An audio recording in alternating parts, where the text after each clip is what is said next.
Hello. Okay, so we are live. Hello students, स्वागत है आप सभी का आशीष सिंह लेक्चर्स की इस लेटेस्ट लाइव स्ट्रीम में। वेक्टर आज हम लोग स्टार्ट कर रहे हैं चैप्टर नंबर 4 में बढ़ते ही आपका चैप्टर नंबर 3 जो है वो सक्सेसफुली खत्म हो चुका है। अब चैप्टर नंबर 4 में सबसे पहले बढ़ते ही जो आपको टॉपिक पढ़ना है उसका नाम है वेक्टर।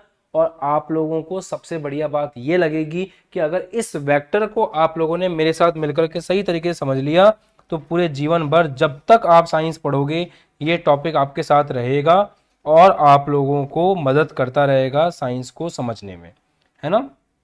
तो कहने का मतलब यही है कि ये टॉपिक बहुत ज़्यादा इंपॉर्टेंट है, इसको आपको बहुत अच्छे से ध्यान से सीखना है। और आज जो कुछ भी मैं आपको सिखाऊंगा वो वेक्टर के बेसिक्स होंगे। मतलब आज आप लोग सभी बच्चे जितने भी हो आप सभी वेक्टर के बेसिक्स सीखोगे। और ये लेक्चर 2 या 3 क्लासेस में चलेगा। मतलब लेक्चर 1, लेक्चर 2, लेक्चर 3, आज लेक्चर नंबर 1 है। आज हम लोग बहुत ज़बरदस्त तरीके से बेसिक्स का अध्ययन करेंगे और उसके बाद जो अगली क्लास आएगी या उसके बाद जो नेक्स्ट क्लास होगी उनमें हम वेक्टर के एडवांस सेक्शन को कवर करेंगे। तो चलिए शुरू करते हैं आज की क्लास को। Very good afternoon to all of you, सभी को नमस्कार, राम राम, नमस्ते, अस्सलाम वालेकुम, whichever you feel connected with. Let's get started. एक और बहुत बड़ी बात, आज विजय दिवस है। आप सभी को विजय दिवस की बहुत बहुत शुभकामनाएं।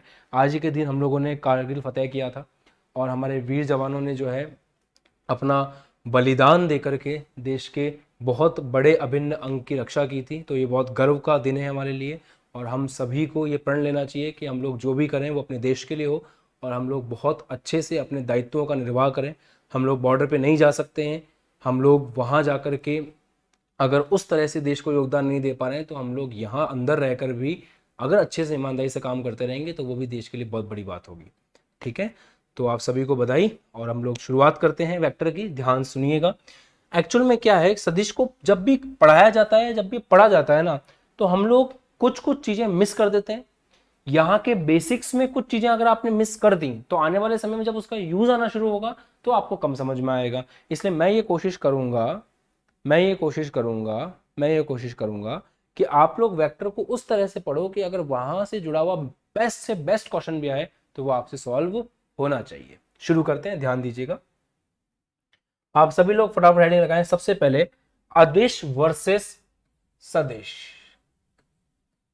इस टॉपिक की थ्योरी एग्जाम में आपसे कोई नहीं पूछेगा, आपसे पूछा जाएगा इसकी एप्लीकेशन। और एप्लीकेशन भी आपको अभी समझ में नहीं आएगी, जब आप चैप्टर पढ़ेंगे तो क्लियर होगा। ठीक है, इसलिए जो भी बात जैसे मैं पढ़ाऊं वैसे आप पढ़ते जाएं और लिखते जाएं कॉपी के अंदर। तो सदिश वर्सेस अदिश या फिर अदिश वर्सेस सदिश, स्केलर वर्सेस वेक्टर। देखो, कुछ भौतिक राशियां क्या होती हैं आपने चैप्टर नंबर 2 में पढ़ा है। ऐसे गुणधर्म जिनका मापन कर सकते हैं वो भौतिक राशि है। जैसे फॉर एग्जांपल अगर मैं आपसे बोलूं कि इस उंगली में और इस उंगली में किस चीज का फर्क है, तो आप बोलोगे इन दोनों उंगलियों में लंबाई का फर्क है और इनके अंदर एक गुण है लंबाई। वो गुण इसके अंदर ज्यादा है, ये ज्यादा लंबी है, और वो गुण इसके अंदर कम है, ये कम लंबी है।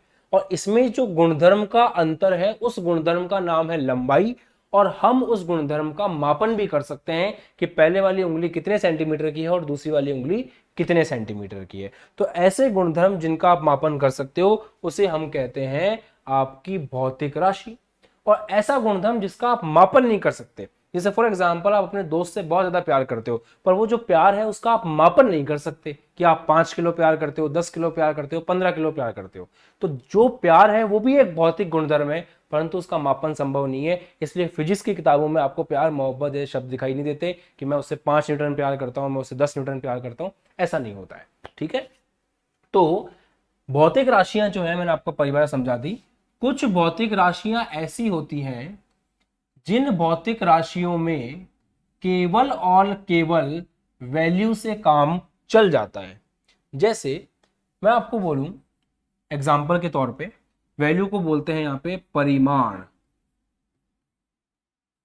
एक एक चीज आपको नोट करनी चाहिए, एक एक चीज आपको कॉपी के अंदर ढंग से लिखनी चाहिए। परिमाण, कुछ भौतिक राशियां ऐसी होती है जिनके पास केवल परिमाण होता है, केवल वैल्यू होती है। और साइंस में इसको मैग्नीट्यूड के नाम से जानते हैं, मैग्नीट्यूड। ठीक है, जैसे अगर अपन वजन की बात करें, भाई मेरा वजन कितना है, तो मेरा वजन 75 kg है फॉर एग्जाम्पल, ठीक है। तो जो वेट है, जो आपका द्रव्यमान है 75 kg, वो अपने आप में सफिशिएंट है, कंप्लीट इंफॉर्मेशन है। जैसे कोई मेरे से पूछा आपका वजन कितना है सर, तो बोलूंगा 75 किलो। तो 75 किलो कंप्लीट इंफॉर्मेशन है, उसमें कुछ अधूरा नहीं है। जैसे कोई मेरे से ही नहीं पूछेगा ऊपर से नीचे आपका द्रव्यमान कितना है, लेफ्ट टू राइट आपका द्रव्यमान कितना है, यहां से यहां आपका द्रव्यमान कितना है, डायरेक्शन का कोई मतलब नहीं है। अपने आप में केवल वैल्यू है, और वो जो वैल्यू है वो केवल और केवल काफी है ये बताने के लिए कि वो भौतिक राशि क्या है।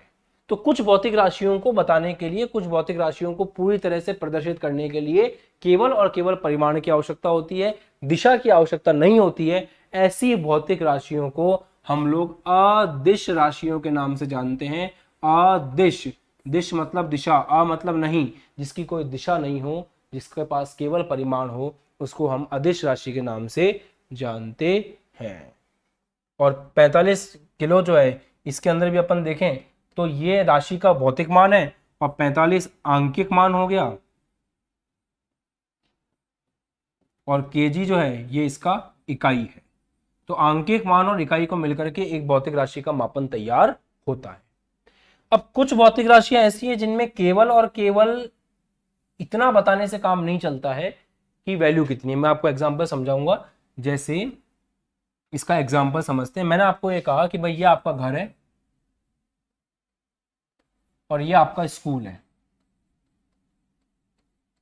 मैंने इतना बोल के छोड़ दिया कि घर से निकलो, 4 किलोमीटर दूर जाना, आपको आपकी स्कूल मिल जाएगी। घर से निकलना और 4 किलोमीटर दूर जाना, आपको आपकी स्कूल मिल जाएगी। मैंने ऐसे बोल के छोड़ दिया। अब व्यक्ति सोचेगा यार घर से निकल के, मान लो आपका चिंटू घर से निकल के खड़ा हो गया। अब चिंटू को तो चिंटू के पापा ने इतना ही कहा था कि भाई 4 किलोमीटर जाना, 4 किलोमीटर दूर आपकी स्कूल है। चिंटू जो है निकला अपने घर से 4 किलोमीटर इस तरफ चला गया। क्या अपनी स्कूल तक पहुंच पाएगा? नहीं पहुंच पाएगा। चिंटू 4 किलोमीटर इधर चला गया, क्या अपनी स्कूल तक पहुंच पाएगा? नहीं पहुंच पाएगा। चिंटू 4 किलोमीटर इधर चला गया, क्या अपनी स्कूल तक पहुंच पाएगा? नहीं पहुंच पाएगा।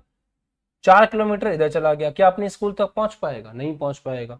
4 किलोमीटर चिंटू इधर चला गया, क्या अपनी स्कूल तक पहुंच पाएगा? नहीं पहुंच पाएगा। जब तक एक निश्चित दिशा में चिंटू नहीं जाता 4 किलोमीटर, तब तक वो अपनी स्कूल तक नहीं पहुंच सकता।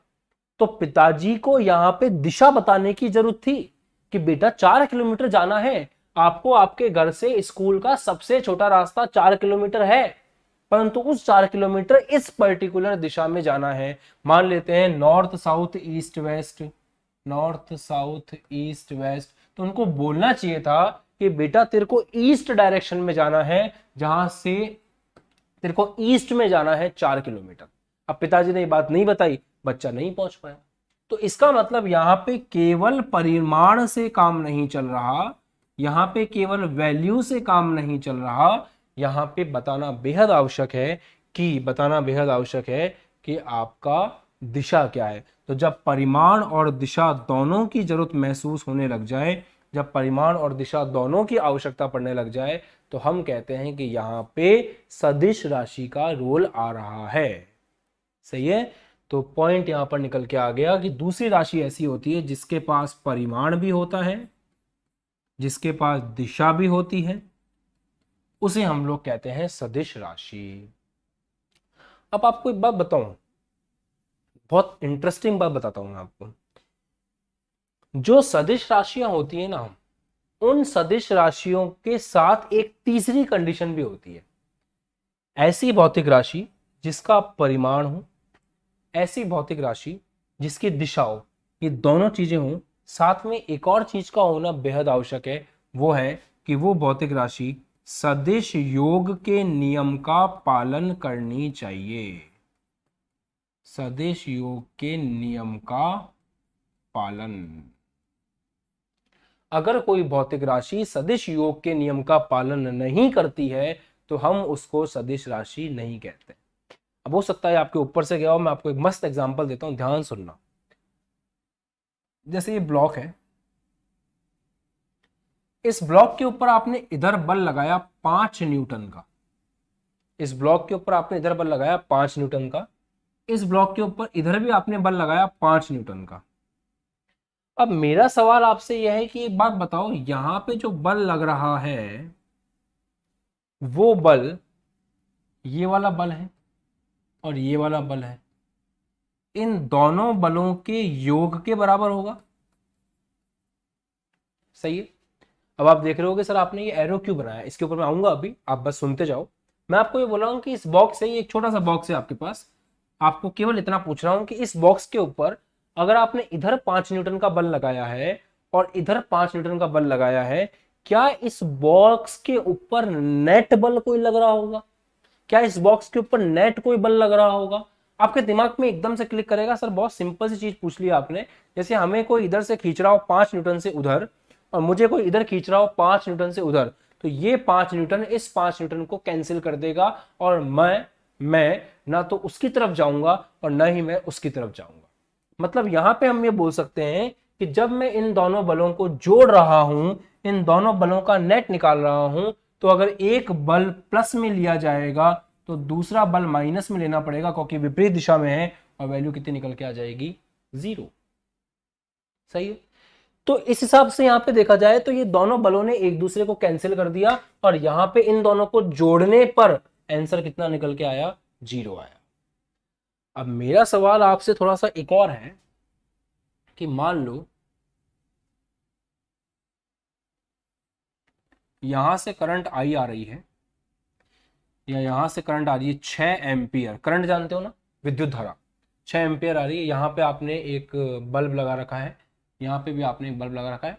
इधर का सर्किट कंप्लीट है, इधर का सर्किट कंप्लीट है, दोनों सर्किट अपने आप में पूरे हैं। मैंने केवल एक छोटा सा हिस्सा आपको दिखाया है। यहां से 6 एम्पियर गया, इधर धारा जा रही है 3 एम्पियर, इधर धारा जा रही है 3 एम्पियर। अब आप मुझे एक चीज बताओ कि ये जो धारा गई है उधर 3 एम्पियर और जो धारा गई है इधर 3 एम्पियर, क्या ये धारा एक दूसरे को कैंसिल करेगी? जिस प्रकार से यहां पे बल लग रहा था इस तरफ 5 न्यूटन और उधर बल लग रहा था 5 न्यूटन, इन दोनों बलों ने एक दूसरे को कैंसिल कर दिया, क्या वैसे ये जो धारा जा रही है ये धारा कैंसिल करेगी? ये 3 एम्पियर एक दूसरे को कैंसिल करेंगे? आप बोलोगे नहीं सर, हमने घर में बहुत सारे सर्किट देखे हैं, हमारे घर में ऐसा होता है कि एक तार यूं जा रहा है, उसके बाद एक तार उधर भेज दिया, एक तार उधर भेज दिया, उधर हमने कोई अप्लायंसेस लगा दिए, बिजली का कुछ भी उपकरण, जैसे कि पंखा हो सकता है, टीवी हो सकता है, इधर भी हमने कुछ लगा दिया बल्ब वगैरह, और हम लोग ये देखते हैं कि ये वाला बल्ब भी जलता है और ये वाला बल्ब भी जलता है। हमारे घर में ऐसे बहुत कनेक्शन किए हुए हैं, आप लोग अपने घर में ढूंढोगे आपको 50 कनेक्शन मिल जाएंगे इस तरह के। मतलब ये जो 3 एम्पियर है और ये जो 3 एम्पियर है, ये दोनों 3 एम्पियर एक दूसरे को कैंसिल नहीं कर रहे हैं।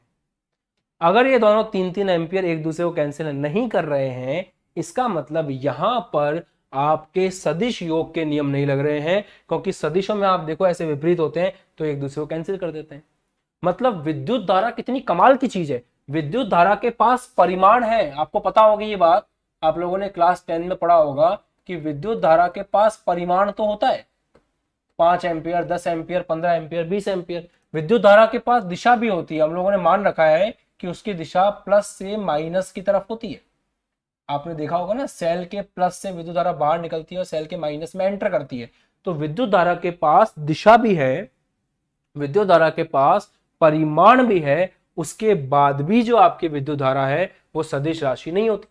क्यों नहीं होती सदिश राशि? क्योंकि विद्युत धारा तीसरी कंडीशन को फॉलो नहीं करती, जिसका नाम है सदिश योग के नियम का पालन। तो यदि कोई भौतिक राशि जिसके पास परिमाण भी हो, दिशा भी हो, परंतु वो सदिश योग के नियम का पालन नहीं करती हो, तो हम उसको सदिश राशि नहीं कहते हैं। ये बात बहुत ज़्यादा इंपॉर्टेंट है और इस बात के ऊपर आप IMP लिख के रख सकते हैं और इस बात के ऊपर पॉइंट टू रिमेंबर भी लिख के रख सकते हैं। एग्जाम में अगर आ जाए तो ध्यान देना कि विद्युत धारा भौतिक राशि क्यों नहीं है। तो विद्युत धारा भौतिक राशि इसीलिए नहीं है क्योंकि ये सदिश योग के नियमों का पालन नहीं करती है। यहां तक एकदम मक्खन हो गया तो बताओ आगे बढ़ू फिर मैं? यहां तक किसी प्रकार का कोई डाउट नहीं है तो आगे बढ़ते हैं। कोई डाउट है तो पूछिए, फिर उसका जवाब देते हैं आपको। एक एक करके चलेंगे ना यार, IIT JEE क्लियर करना है ना आप लोगों को, घास थोड़ी काट सकते हैं। आराम से बताओ कि हाँ सर समझ में आ गया तो आगे बढ़ते हैं। धीरे धीरे चलेंगे, कोई जल्दीबाजी नहीं है, आराम से टॉपिक खत्म करेंगे। क्रिस्टल क्लियर है? बहुत ही अच्छी बात, चलो बहुत अच्छी बात है। अब आगे बढ़ते हैं। ठीक है ठीक है ठीक है, गुड। अब आपसे शॉर्ट में बताता हूं, शॉर्ट में बताता हूं एकदम। अगर कोई आपसे अदिश वर्सेस सदिश पूछे तो आप उसको किस तरह से आंसर दोगे, आप जल्दी से वो सुन लीजिए, फिर आगे बढ़ते हैं। आ गया? बहुत अच्छे। सबसे पहली बात, अदिश के पास केवल परिमाण होता है। परिमाण मतलब मैग्नीट्यूड।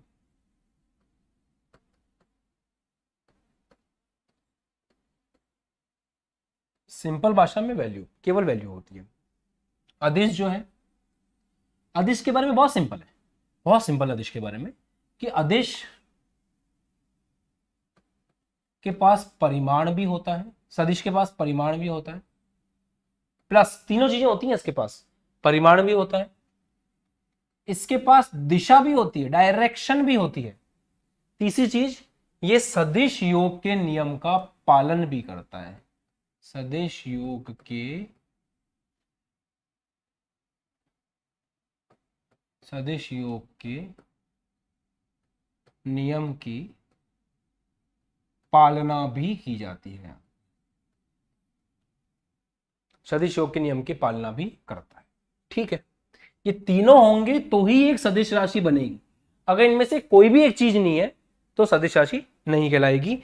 इन तीनों में से दो चीजें आती हैं विद्युत धारा में, परंतु विद्युत धारा सदिश योग के नियम का पालन नहीं करती, इसलिए हम उसको सदिश नहीं बोलते। और आपकी जो विद्युत है वो अदिश का एक एग्जाम्पल है, ध्यान रखें ये बात।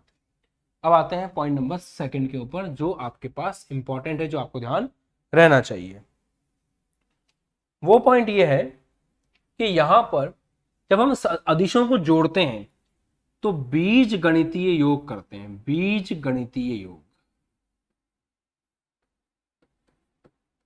ठीक है, बीज गणितीय योग करते हैं। जैसे फॉर एग्जांपल यहां से मान लो आपकी 3 एम्पीयर धारा आ रही है, यहां से आपकी इस तरह से 3 एम्पीयर धारा आ रही है, उसके बाद आपको इधर कितनी धारा जा रही है ये बताना है। तो बहुत सिंपल है, आपको सिंपल सा काम करना है। 3 + 3 6 होता है, इसका मतलब यहां से धारा जा रही है 6 एम्पीयर। बिना दिमाग लगाए आप साफ साफ बोल सकते हैं, बहुत सिंपल है, क्योंकि इधर धारा आ रही है 3 एम्पीयर, यहां से गए 3 एम्पीयर मिलके आगे बढ़ रही है। आप साफ बोल सकते हो कि भैया यहाँ पे बीज गणितीय योग, सिंपल जैसे अपन नंबर्स को जोड़ते हैं ना, बिल्कुल उस तरह से। तो यहाँ पे आप बीज गणितीय योग करते हो। यहाँ पे ऐसा नहीं चलता, यहाँ पे सदिश योग किया जाता है और सदिश योग के नियम की पालना होती है। तो यहाँ अच्छे ध्यान रखें, सदिश योग के नियम की पालना होती है। जैसे मैं आपको एक मस्त बात बताऊं, अगर एक बॉक्स आपके ऊपर है, इस बॉक्स के ऊपर ऊपर से 5 न्यूटन लग रहा हो और नीचे से ऐसे 5 न्यूटन लग रहा हो, तो यहाँ पे जो नेट बल है वो कितना आएगा, 0 आएगा। तो जब यहाँ पे अपन इन दोनों बलों को जोड़ें, F1 और F2 को, तो यहाँ पे F1 और F2 का जो योग है वो 0 आ रहा है। मतलब यहाँ पर बीज गणितीय योग नहीं हो रहा है, यहाँ पे योग के कुछ नियम लग रहे हैं और उन नियमों का नाम है सदिश योग के नियम, जिनके बारे में आपको इस पूरे टॉपिक में आने वाले समय में पढ़ना है। बट हाँ, इतना समझ में आ गया होगा, सदिश योग के नियम अच्छे अलग अलग टाइप के होते हैं, बट हाँ आपको इतना समझ में आ गया होगा कि ये बीज गणितीय योग से अलग है। यहाँ पे सिंपल नंबर्स की तरह हम चीजों को जोड़ देते हैं और यहाँ पे प्रॉपर डायरेक्शन वायरेक्शन लेकर के जोड़ना पड़ता है। बताओ क्लियर है यहां तक? उसके बाद एक और खास बात, एग्जाम्पल देख लो आप, इसका एग्जाम्पल विद्युत है, द्रव्यमान इसका एक एग्जाम्पल है, तापमान इसका एक एग्जाम्पल। जैसे मान लो मैं आपसे आके पूछूं आपकी बॉडी का टेम्परेचर कितना है, तो आप बोलोगे मेरी बॉडी का टेम्परेचर अभी 35 डिग्री सेंटीग्रेड है फॉर एग्जाम्पल। तो मैं आपसे ये थोड़ी पूछूंगा कि आपकी बॉडी का टेम्परेचर कहाँ से कहाँ 35 डिग्री सेंटीग्रेड है, लेफ्ट टू राइट 35 है, राइट टू लेफ्ट 35 है, ऊपर से नीचे 35 है, कहाँ पर। तो टेम्परेचर, तापमान के बारे में जब मैं बात कर रहा हूं तो वहां पे दिशा से कोई मतलब नहीं है। इसी रीजन से तापमान जो है वो अपने आप में अदिश राशि है, वहां पे दिशा का कोई रोल नहीं। परंतु जब मैं आपसे बल की बात कर रहा हूं, मैं आपसे विस्थापन की बात कर रहा हूं, तो वहां पे दिशा भी है, परिमाण भी है, और वो सदिश योग के नियम का पालन भी कर रहा है, इसलिए वो अपने आप में क्या है, एक सदिश राशि है। क्लियर? कोई दिक्कत नहीं है? ठीक है, आगे बढ़े। चलो, अब आगे समझने वाली बात यह है कि हम सदिश को दिखाते कैसे हैं। सदिश का प्रस्तुतिकरण, तो हेडिंग लगाएं, सदिश का प्रस्तुतिकरण। एक एक करके पढ़ो, स्टेप बाय स्टेप, मजा आएगा। वेक्टर बहुत अच्छा टॉपिक है, बहुत ही शानदार। खुश होकर पढ़ोगे तो बहुत अच्छा लगेगा। जैसे मान लो आपके पास एक वस्तु का विस्थापन दिया हुआ है, और विस्थापन दिया हुआ है 5 मीटर ईस्ट। ईस्ट समझते हो, पूर्व पश्चिम उत्तर दक्षिण। तो आपको ऐसे लिख के दिया है 5 मीटर पूर्व। तो अगर अपन को ये एक पूरा कंप्लीट वेक्टर लिखा हुआ है क्या, पहले तो वो चेक करते हैं। सदिश राशि को पूरी तरह से लिखा हुआ है कि नहीं, अगर पता लगाना है तो आपको केवल दो चीजें ढूंढनी है। सदिश के अंदर उसका परिमाण होना चाहिए, तो ये जो 5 मीटर लिखा हुआ है वो क्या है, इसका परिमाण है। 5 मीटर के आगे लिखा हुआ है पूर्व, ये जो पूर्व है ये इसकी दिशा है ना बेटा, ये इसका मैग्नीट्यूड है और ये इसकी डायरेक्शन है। आपको पूर्व पश्चिम उत्तर दक्षिण पता होना चाहिए, नहीं पता है तो मैं बता देता हूं। पूर्व पश्चिम उत्तर दक्षिण किस प्रकार से लिए जाते हैं, ईस्ट वेस्ट नॉर्थ साउथ।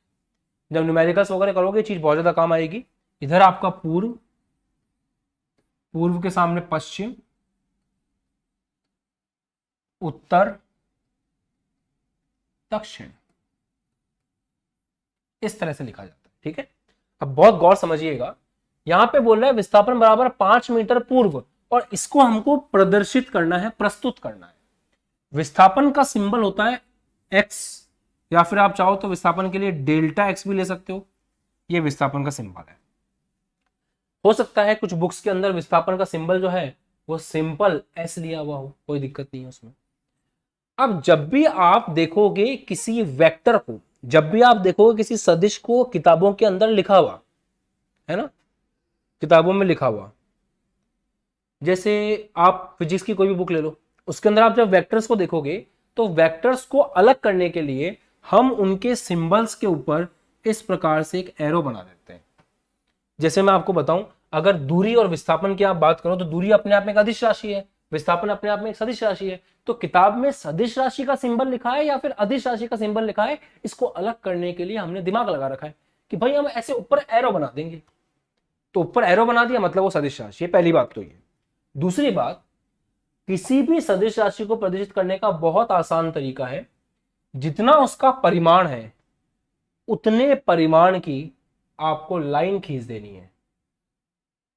जैसे 5 मीटर परिमाण है तो 5 मीटर की लाइन खींच देनी है। अब ऐसा नहीं है कि कॉपी में लेकर के 5 मीटर का फीता काटते रहो और लाइन बनाते रहो, कुछ नहीं करना है। सिंपल सी एक लाइन बनाई और उस लाइन के ऊपर लिख दिया 5 मीटर। जिस तरफ भी आपके सदिश की दिशा है, सुना ध्यान से, जिस तरफ भी आपके सदिश की दिशा है उस तरफ आपको एक तीर बना देना है। तो हमारे सदिश की दिशा है पूर्व में, तो पूर्व उस तरफ है, तो आपको इस प्रकार से एक तीर बना देना है। बस आपने ये जो बना दिया ये अपने आप में कंप्लीट सदिश है। ये आपके सदिश एस वेक्टर को प्रदर्शित कर रहा है।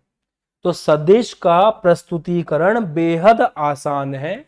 केवल एक काम करना है कि जो भी सदिश की दिशा है उस दिशा के अंदर आपका एरो तीर का मुंह रहेगा, और तीर की जो लंबाई है वो सदिश के परिमाण को व्यक्त करेगी। जैसे एग्जांपल दूं मैं आपको इसका एक, मान लो विस्थापन आपको लिख के दिया होता 6 मीटर उत्तर, तो आप इसको कैसे बनाते हैं, बहुत सिंपल है। उत्तर किस तरफ, उत्तर किस तरफ है, ऊपर की तरफ है, तो ये आपका उत्तर की तरफ आपका ऐसे एरो जाएगा।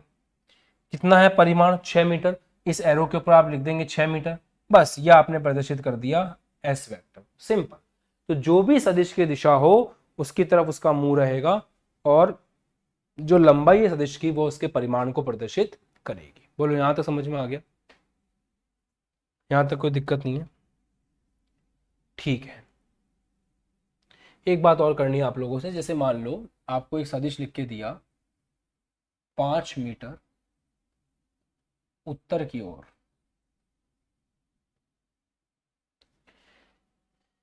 हम इसको पता है क्या बोलते हैं?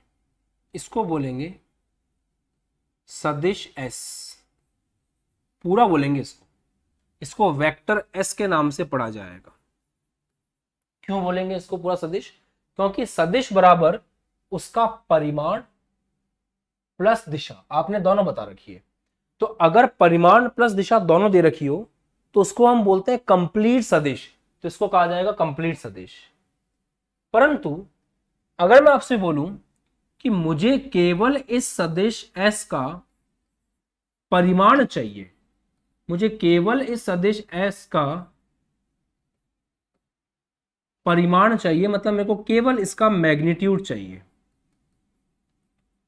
बहुत ध्यान सुनना, अगर कोई पूरा सदिश आप लिख रहे हो तो ऐसे लिखोगे एस वेक्टर। अगर केवल और केवल उसका परिमाण दिखा रहे हो, केवल और केवल उसकी वैल्यू दिखा रहे हो, तो आप मॉड लगाएंगे, मॉड के अंदर इस प्रकार से वेक्टर को लिख देंगे। तो एस वेक्टर आपको बताता है पूरा कंप्लीट सदिश, वैल्यू प्लस डायरेक्शन, परिमाण प्लस दिशा। और अगर केवल परिमाण लिखना हो तो आपको सदिश का सिंबल बना करके दोनों तरफ इस प्रकार से डंडे बना देने हैं, इस प्रकार से डंडे बना देने हैं। बताओ, एक सेकंड में रिफ्रेश कर लूं यहाँ पे। बताइए। ठीक है, कोई दिक्कत तो नहीं हो रही? पक्का? गुड। या तो ऐसे दिखा दो या फिर सिंपल एस लिख के भी दिखा सकते। तो वेक्टर के ऊपर एरो लगा हुआ है, मतलब दिशा प्लस परिमाण दोनों। वेक्टर के ऊपर एरो के दोनों तरफ मॉड लगा दिया, इसको ऐसे पढ़ते हैं मॉड ऑफ एस वेक्टर। तो अगर एस वेक्टर का मॉड लगा दिया है मतलब केवल परिमाण की बात हो रही, या फिर ऊपर वाला एरो हटा दो, सिंपल एस लिखा है तो भी उसका मतलब है परिमाण। और ये इक्वल आएगा किसके? 5 मीटर के, क्योंकि अब आपने केवल किसकी बात की है? परिमाण की बात की है। अब आएगा एक और चीज, अगर ये परिमाण हो गया और ये दिशा हो गई, अगर केवल आपको दिशा बतानी हो तो भी उसका तरीका है।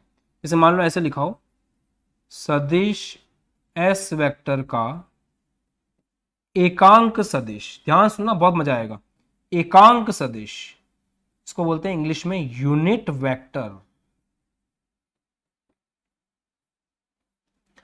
अब जरा एकांक सदिश के बारे में हल्की फुल्की बातें कर लेते हैं साइड में। एकांक सदिश का मतलब होता है, यूनिट वेक्टर का मतलब होता है जिसका कार्य या जिसका यूज केवल दिशा बताना है।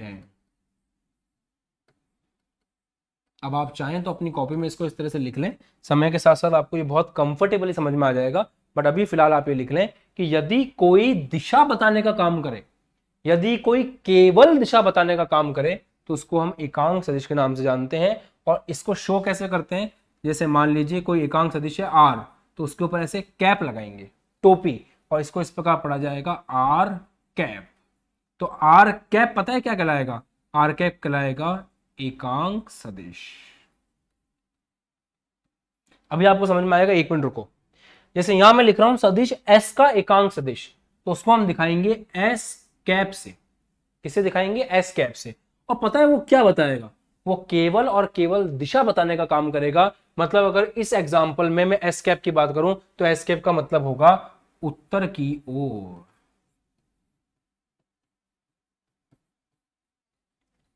तो अगर अब आप थोड़ा सा फील कर रहे हो तो आपको समझ में आ रहा होगा, वह सदिश जिसका परिमाण 1 होता है एकांक सदिश कहलाता है। अश्वनी उपाध्याय, अश्वनी नाम है ना? अश्विनी, सही कह रहे हो आप, सरनेम नहीं पढ़ पा रहा हूं, सही कह रहे हो। ठीक है, ध्यान दीजिए। पॉइंट ये है कि अगर एस वेक्टर लिख रहे हो मतलब पूरा कंप्लीट वेक्टर आएगा उसके अंदर, परिमाण प्लस दिशा दोनों।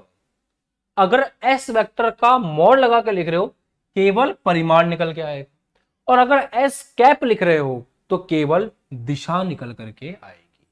इसका मतलब क्या, मैं ऐसे बोल सकता हूं कि जो कंप्लीट सदिश है वो कंप्लीट सदिश दो हिस्सों में बटा हुआ है, जिसमें एक हिस्सा है जो केवल परिमाण बता रहा है जिसको हम लोग मॉड एस से प्रदर्शित करते हैं, और दूसरा हिस्सा है जो दिशा बता रहा है जिसको हम एस कैप से प्रदर्शित करते हैं। तो यहां से ये फॉर्मूला बन के आता है कि एक वेक्टर दो चीजों से मिलकर बना होता है, एक तो उस वेक्टर की वैल्यू जिसको हम लोग परिमाण के नाम से जानते हैं, और एक उस वेक्टर का एकांक सदिश जिसको हम लोगों ने एस कैप का नाम दिया है। सही है, आगे और ध्यान दीजिए। यहां से एस कैप को आप इस प्रकार लिख सकते हो S vector upon mod S, और इसको फील करना कोई बहुत बड़ा काम नहीं है।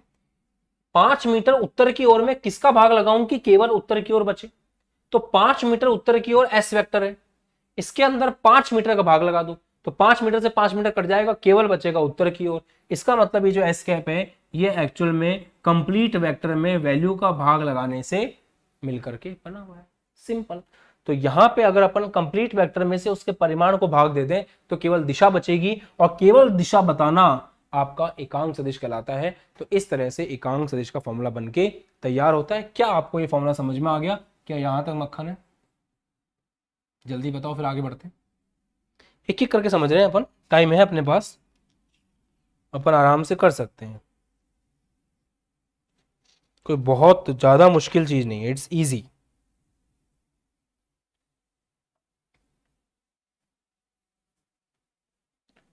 ठीक है, आगे बढ़े, चलो। क्लियर है सबको? कोई दिक्कत नहीं? एग्जाम्पल और दे दूं? एग्जाम्पल से आप लोगों को जल्दी समझ में आता है ना। जैसे मान लो ए वेक्टर लिखा हुआ है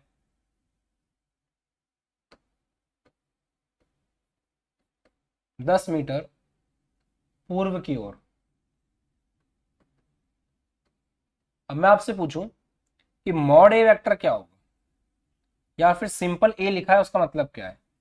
तो अगर ए वेक्टर लिखा हुआ है 10 मीटर पूर्व की ओर, तो इसका मतलब ए वेक्टर, मॉड ए वेक्टर या फिर ए का मतलब होगा केवल परिमाण, केवल वैल्यू। तो केवल वैल्यू कितनी है यहाँ पे? 10 मीटर है, क्या आ जाएगा? 10 मीटर, इस तरह से।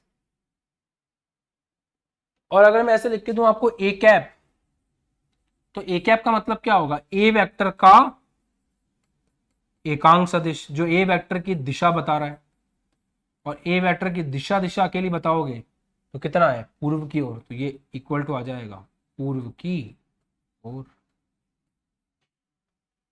सही है, आगे बढ़े।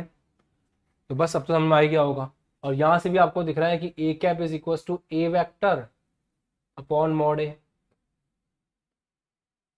कंप्लीट वेक्टर में 10 मीटर का भाग लगा दो, पूर्व की ओर निकल के आ जाएगा।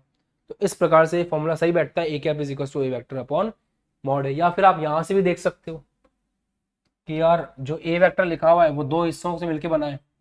परिमाण, परिमाण कितना है? मॉड ए। दिशा, दिशा कितनी है? A cap.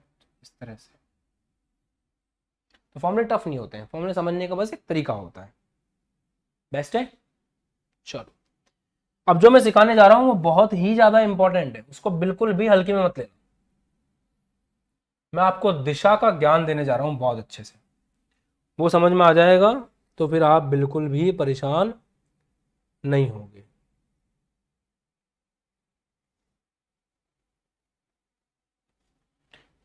हमारे पास 4 दिशाएं होती हैं, ईस्ट,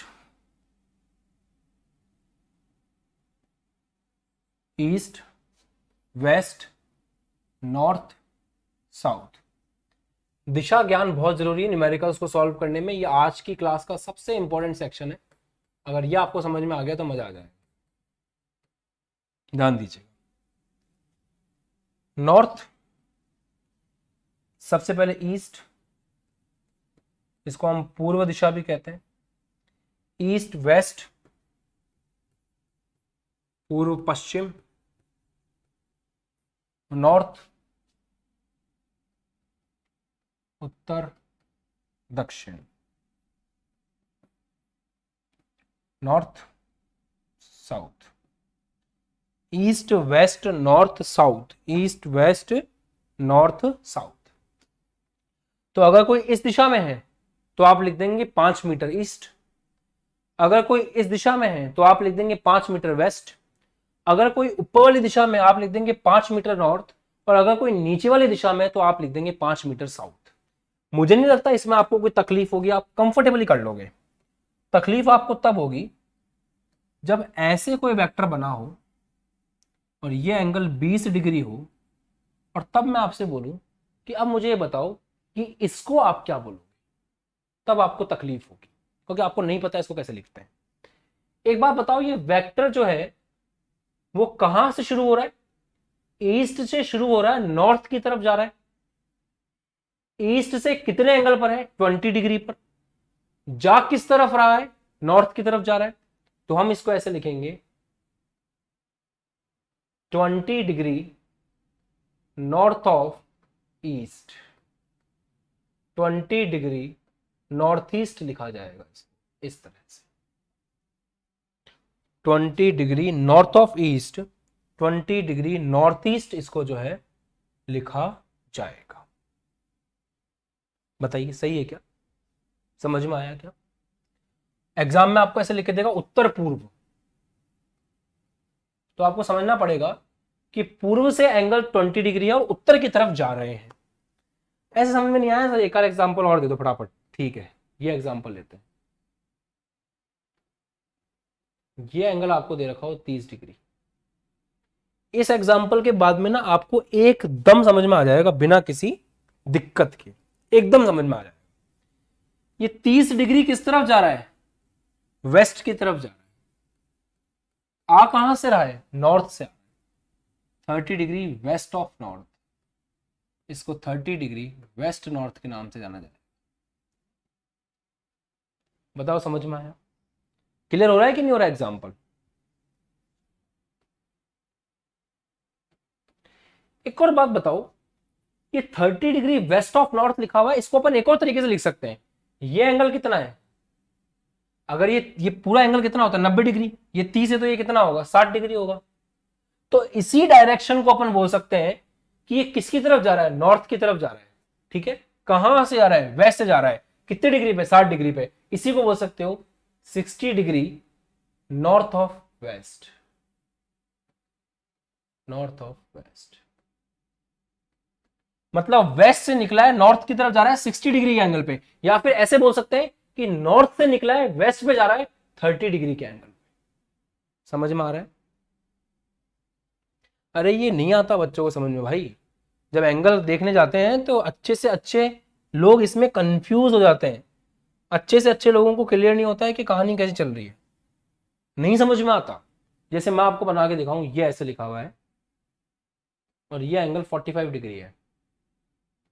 अब मुझे बताओ इसको कैसे लिखोगे? सभी लोग कमेंट करके बताएं जल्दी से, इसको कैसे लिखेंगे?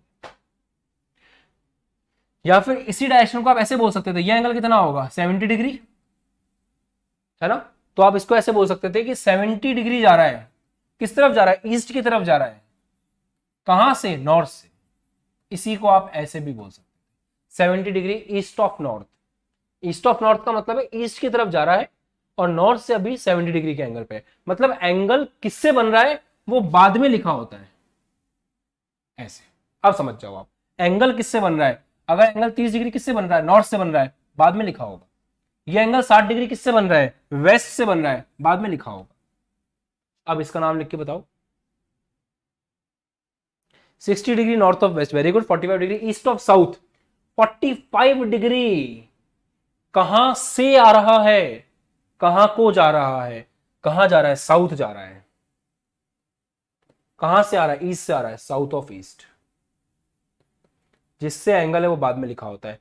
एंगल ईस्ट से देख रहे हो, वो बाद में लिखा होगा।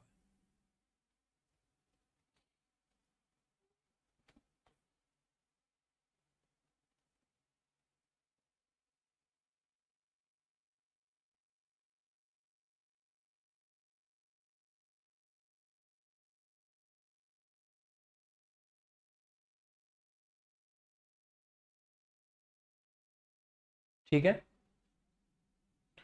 और 45 डिग्री को कभी कभी ऐसे नॉर्मल भी लिख देते हैं। 45 डिग्री का मतलब होता है दोनों ही केस में सेम रहेगा वो, क्योंकि अगर आप यहां से भी चेक करोगे ना तो आप इसको ऐसे बोल सकते हो 45 डिग्री कहाँ जा रहा है, ईस्ट को जा रहा है। कहाँ से आ रहा है, साउथ से आ रहा है, ईस्ट ऑफ साउथ, कुछ भी बोल सकते हो। तो 45 डिग्री पे दोनों सेम होते हैं, तो कभी भी 45 डिग्री पे होता है तो उसको नॉर्मली एस ई बोल देते हैं, साउथ ईस्ट, अगर कभी भी 45 डिग्री पे होता है तो 45 डिग्री वाले के लिए प्रॉब्लम नहीं है, बाकी सबके लिए आपको समझ में आना जरूरी है।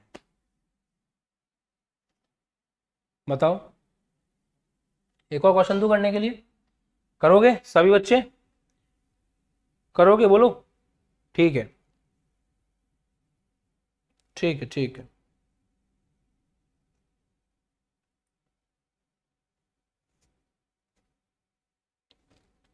एक क्वेश्चन और देता हूं मैं आपको।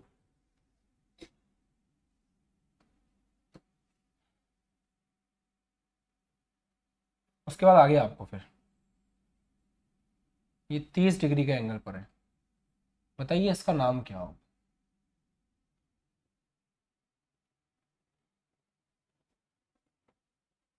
जो लोग सही थे वो लोग सीख गए हैं, जो लोग गलत कर रहे थे अब समझ जाओ कि आगे गलती नहीं करनी। बताओ नाम क्या है इसका, इसको कैसे पढ़ेंगे?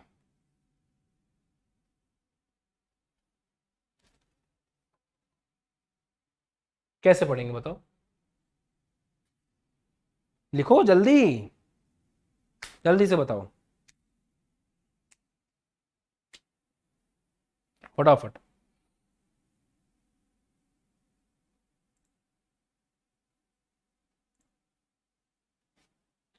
अनीश ने लिखा है 30 degree north of east, 30 degree north of east. Meera का भी ये आंसर है, राहुल जी का भी ये आंसर है, हिमांशु का भी यही, अब तो पढ़ नहीं पा रहा हूँ, बहुत तेज आंसर आ रहे हैं। सोनम का यही है, मधुकर का आंसर यही है, शिप्रा का यही है। ठीक है, गुड, वेरी गुड, आ गया समझ में। ये 30 डिग्री है, जा किस तरफ रहे, नॉर्थ की तरफ जा रहे हैं, तो 30 डिग्री हम नॉर्थ की तरफ जा रहे हैं और एंगल ईस्ट से है। 30 डिग्री नॉर्थ ऑफ ईस्ट के नाम से इसको जाना जाएगा, ये कहलाएगा 30 degree north of east. Very good, very good. ठीक है, आगे समझ में। ये चीज सबसे इंपॉर्टेंट है, अगर ये चीज नहीं आएगी आईआईटी जेई के कोई भी क्वेश्चन को नहीं कर पाओगे। आईआईटी जेई के क्वेश्चन करने में बहुत दिक्कत होगी, डायरेक्शंस में कंफ्यूज रहोगे, आईआईटी जेई और नीट के क्वेश्चन नहीं कर पाओगे। इसलिए आईआईटी जेई नीट की तैयारी करने वाले बच्चे याद रखें, डायरेक्शंस के बारे में सब कुछ आपको पता होना चाहिए। अब आपको दो वेक्टर बनाने हैं। पहला वेक्टर मैं आपको बता रहा हूं कौन सा बनाना है। पहला वेक्टर आपको बनाना है 15 न्यूटन,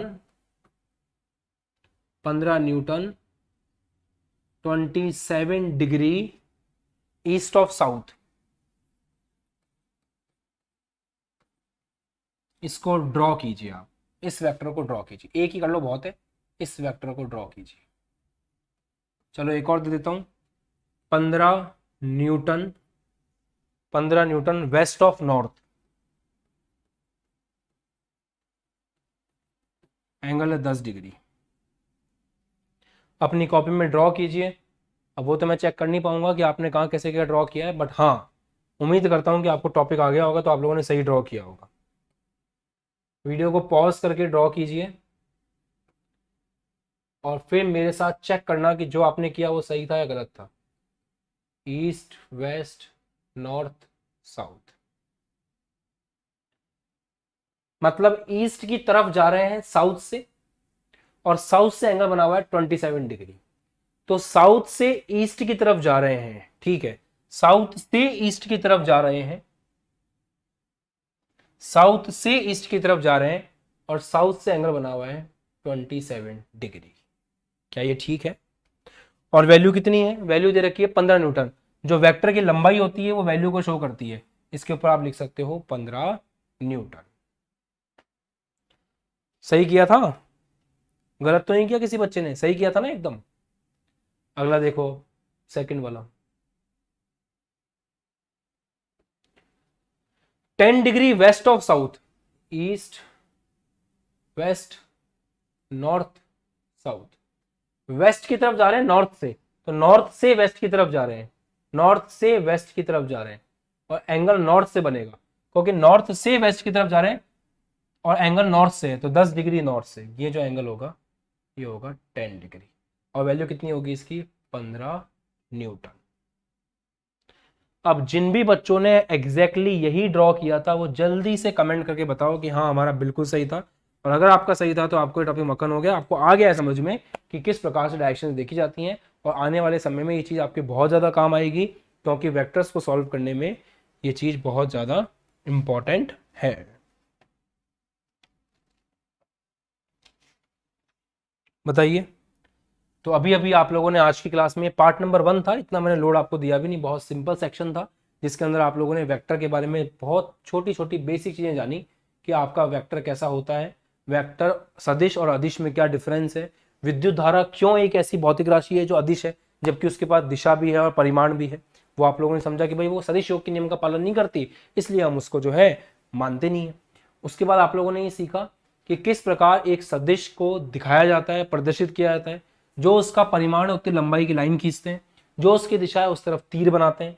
फिर आप लोगों ने सीखा कि कोई भी सदिश है तो एकांक सदिश का क्या मतलब है, एकांक सदिश उसका वो हिस्सा है जो दिशा बता रहा है, तो एकांक सदिश दिशा बताने वाला हिस्सा है, मॉड उसका परिमाण बताने वाला हिस्सा है, और दोनों को मिला के कंप्लीट सदिश बनता है। तो सिंबल ध्यान रखिएगा, सिंबल्स के बारे में थोड़ा सा प्रैक्टिस कर लीजिएगा। उसके बाद आपने ये सीखा कि किस प्रकार से डायरेक्शंस को फिजिक्स में लिखा जाता है और डायरेक्शंस कितनी इंपॉर्टेंट होती हैं, एग्जाम में कितनी बार पूछी जाती हैं, और फिर एक आध क्वेश्चन आपने कर लिया, आपको प्रैक्टिस हो गई। अब कल की क्लास बेहद इंपॉर्टेंट होने वाली है, क्योंकि हम वेक्टर्स के बारे में महत्वपूर्ण तथ्य जानेंगे और क्लास को आगे बढ़ाएंगे। 3 या 4 क्लास में आपको वेक्टर इतना हो जाएगा कि आप अपने चैप्टर को स्टार्ट कर पाएंगे, तो कोई टेंशन वाली बात नहीं है। इस सीरीज को मैं बिल्कुल अलग रखूंगा, और अलग रख के ही वेक्टर के नाम से एक अलग सीरीज बना देंगे, और वहां पे इन वीडियोस को अपन अपलोड कर देंगे।